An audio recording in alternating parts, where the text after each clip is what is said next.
prepared, more ready to play. You guys have been giving up, I think, 97 points a game the last 5 games, and they put 41 on you in the first quarter. Just kind of what did you see? Was it... I think Kyrie set the tone. I think 2 quick threes. They just didn't feel us defensively, our presence at all.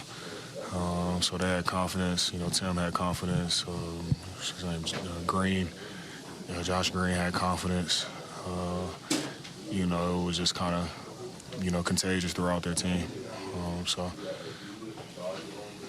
despite the loss, Julius, you guys have been playing some good basketball. So how do you put this one behind you and look to Memphis and to get the W? Quicker we let go of this one, quicker we can focus on the next one and self-correct, you know, what we did today. Evaluate it, but we got to move on. Got to move on from it. As the coach likes to say, on to the next.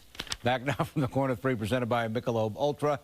As you know, enjoy every bucket. So Randle always seems to play well in Dallas. He's averaging over 30 a game in 5 trips in Dallas as a Knick, and he had 32 tonight. Yeah, it's his favorite place to play, but it was a struggle for him and for the 2 Knicks stars, for him and for Jalen Brunson for most of this game because of the physicality of this game.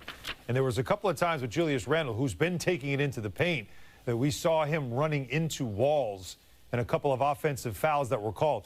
You know, we didn't discuss it, but the officiating in this game was a little dicey as well. Like, there was not a lot of calls. It was very consistent. There were some bad calls both ways in this game. But, you know, Randle, who has been feasting in the paint, was getting bottled up, and a couple of times, like I said, the offensive fouls. But as long as he keeps doing that, he's going to keep having big nights like this. But for the Knicks, that slow start, as he talked about, he said something very interesting. They didn't feel us defensively. It took a while for the Knicks to bring the physicality to this game. And what's interesting, the theme to the winning streak was great starts. That's right. Every single night, you look up after the first quarter, Knicks are up by double digits, and they were down, as we've talked about, after the first 12 minutes tonight, they were down by 18 points, which is not anything that we expected coming into this game. No, and then you also heard Randle say that Kyrie set the tone. You know, he's home and he's the star, and a lot of times that's what happens. The star will set the tone at home. But when you're a Knicks team that prides yourself on being physical, tough to play against at a